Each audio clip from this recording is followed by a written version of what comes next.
तो भाई क्या आप देखकर बता सकते हो ये किस गाड़ी के किस वेरिएंट का इंटीरियर है? आई नो काफी सारे लोग पहचान चुके होंगे बट फिर भी मैं क्लियर कर देता हूँ। ये है अपनी स्कोडा काइलाक के बेस मॉडल का इंटीरियर, जिसकी एट शोरूम प्राइस रखी है 7,80,000 रुपए। और अगर आप इस गाड़ी को खरीदना चाहते हो तो 9,70,000 रुपए की टोटल पेमेंट करके आप इस गाड़ी को अपने घर ले जा सकते हो। लेकिन 9,70,000 रुपए देने के बाद आखिर आपको इस गाड़ी में कितने फीचर्स मिलते हैं और कितने का काम आपको आफ्टर मार्केट कराना पड़ेगा, चलो आज की वीडियो में देखते हैं। तो चलो शुरुआत करते हैं इंटीरियर से और पहले देख लेते हैं वो फीचर्स जो कंपनी आपको ऑफर कर रही है। तो सबसे पहला फीचर है ऑल 4 पावर विंडो, जिसके स्विच कंट्रोल आपको चारों दरवाजों के ऊपर मिल जाते हैं। जी हाँ, बेस मॉडल से ही। और दूसरा फीचर है इलेक्ट्रिकली एडजस्टेबल ORVM, जिसकी पोजीशन भी आपको ड्राइवर साइड डोर पैनल के ऊपर ही मिलती है। नॉर्मली इस रेंज के बेस मॉडल के अंदर आपको डंडी सी ऑफर कर देते हैं, या फिर कई कंपनियां तो वो भी ऑफर नहीं करते, अपना हाथ से एडजस्ट करते रहो। बट काइलॉक के बेस मॉडल में तो आपको ये सुविधा भी मिल गई भाई।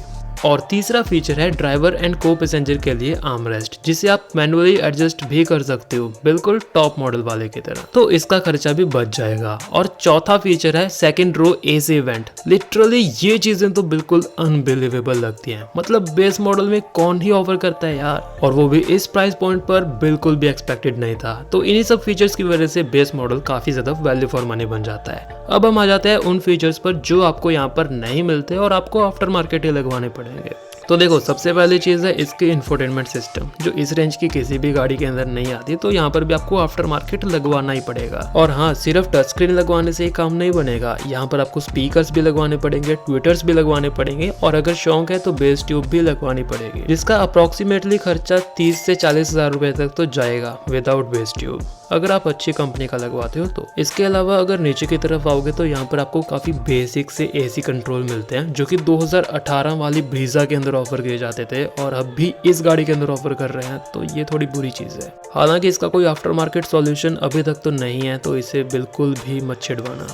बाकी इसके अलावा कुछ इस जगह पर आपको ना थोड़ी बहुत स्टोरेज स्पेस मिल जाती है। एंड टॉप मॉडल की तरह यहाँ पर ना कोई चार्जिंग पोर्ट नजर नहीं आ रहे, मतलब टाइप C या माइक्रो USB कुछ भी नजर नहीं आ रहा। बस एक 12 वॉट का पावर सॉकेट मिलेगा, इसी से आप सारे काम चला सकते हो।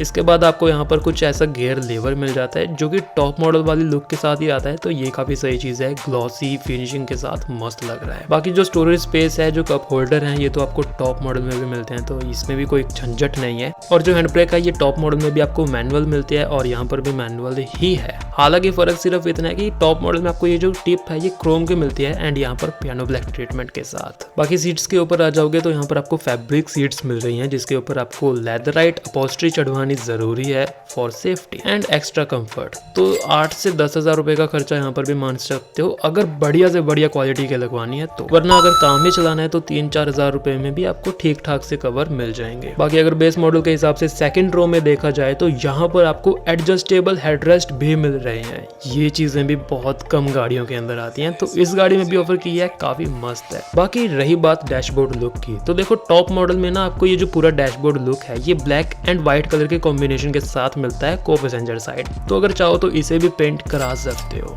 तो लो जी, ये बन गई आपकी गाड़ी इंटीरियर से टॉप मॉडल। बस फर्क सिर्फ इतना है, डोर हैंडल भी चेंज करा लेना, क्रोम वाले लगवा लेना।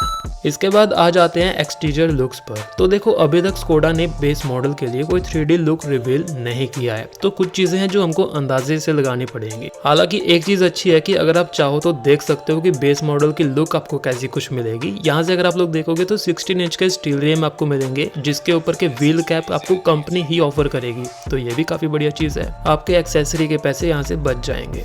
लेकिन अगर प्रॉपर टॉप मॉडल वाली फील्ड चाहिए तो 17 इंच के अलॉय व्हील्स ही लगवाने पड़ेंगे, या इसी के अंदर आप 16 इंच के अलॉय व्हील्स भी लगवा सकते हो, जो इसके ऊपर वाले वेरिएंट के अंदर आते हैं, जिसका लुक कुछ ऐसा रहेगा। तो 40,000 का ये खर्चा आएगा। बाकी अगर फ्रंट लुक से शुरुआत करें तो काफी सही चीजें यहाँ पर ऑफर की हैं स्कोडा वालों ने बेस मॉडल से ही। आपको ऊपर की तरफ LED DRL मिल जाती है डुअल फंक्शनल इंडिकेटर के साथ, और नीचे की तरफ जो आपको हेडलैम्प्स मिलते हैं ये भी प्रॉपर LED सेटअप के साथ प्रोजेक्टर बेस्ड रहने वाले हैं, बिल्कुल फुल टॉप मॉडल वाइब्स। बाकी जो नीचे की तरफ आपको सिल्वर स्किड प्लेट नजर आ रही है, ये आपको बेस मॉडल से ही ब्लैक ट्रीटमेंट के साथ मिलेगी। और जो फ्रंट ग्रिल है ये बेस मॉडल से लेकर के टॉप मॉडल तक एग्जैक्टली सेम आती है ग्लॉसी ब्लैक फिनिशिंग के अंदर, तो इसके अंदर भी कोई काम कराने की जरूरत नहीं है। बाकी साइड लुक्स में आ जाते हैं तो देखो यहाँ पर आपको जो रूफ रेल है वो बेस मॉडल से ऑफर कर दिए जाएंगे, एक्सेसरी में लगवाएंगे या फिर कंपनी ऑफर करेगी उसके बारे में कंफर्म नहीं हूँ। एंड आई गेस यहाँ पर जो आपको ORVM के ऊपर इंडिकेटर मिलता है इसकी पोजीशन एग्जैक्टली सेम रहने वाली है बेस मॉडल के अंदर भी, क्योंकि अगर यही चीज़ ऑफर नहीं करी तो एक्स्ट्रा पार्ट्स बनाने के लिए एक्स्ट्रा खर्चा आएगा जो कि कंपनी वाले बिल्कुल नहीं करने वाले। तो मान के चलो इस गाड़ी में आपको बेस मॉडल वाइब बिल्कुल नहीं आने वाली है। इसके अलावा जो डोर हैंडल है इनके ऊपर आपको ये जो क्रोम ट्रीटमेंट नजर आ रहा है ये भी आपको बेस मॉडल में नहीं मिलने वाला। बॉडी कलर डोर हैंडल आ सकते हैं, कुछ पॉसिबिलिटीज बन रही हैं। बाकी ऊपर की तरफ जो आपको सनरूफ नजर आ रही है ये तो सिर्फ और सिर्फ आपको top of the line variant के अंदर ही मिलने वाले हैं, तो ये चीज़ें बिल्कुल भी एक्सपेक्ट मत करना।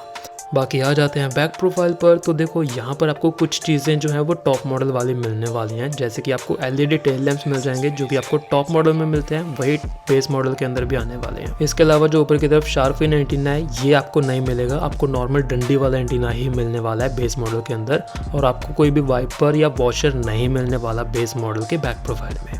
डिफॉगर की कोई कंफर्मेशन नहीं है, 50-50% चांसेस मान के चल सकते हो। बाकी पीछे की तरफ आपको कोई भी पार्किंग कैमरा नहीं मिलेगा, बट एज स्टैंडर्ड आपको 2 पार्किंग सेंसर जरूर से मिल जाएंगे। और जो पीछे की तरफ बम्पर में सिल्वर स्किड प्लेट है ये भी रफ मैट फिनिशिंग के अंदर ही आने वाली है, तो अगर चाहो तो इसे भी पेंट करा सकते हो। तो अगर देखा जाए तो बाहर से गाड़ी में ज़्यादा कुछ काम कराने लायक चीज़ें नहीं हैं, तो मेनली बस अलॉय व्हील्स का फ़र्क है और एक रियर कैमरा। तो मान के चलो कि बस 60 से 65 हज़ार रुपये आप लगा करके इस गाड़ी को फुल्ली मॉडिफाई कर सकते हो, वो भी अपनी रिक्वायरमेंट के अकॉर्डिंग। मतलब अगर आपके पास टोटल 10 लाख रुपए का खर्चा है तो आपके लिए ये गाड़ी एकदम बेस्ट हो सकती है, अगर आपको परफॉर्मेंस भी चाहिए एंड माइलेज भी ठीक ठाक चाहिए तो आज की वीडियो में इतना ही रखते हैं। आई जस्ट होप ये वीडियो आपके लिए इन्फॉर्मेटिव रही होगी, अगर रही है तो प्लीज़ याद से लाइक एंड सब्सक्राइब जरूर से कर देना। मिलते हैं कल एक नए कंटेंट के साथ, तब तक के लिए bye bye, tata, see you.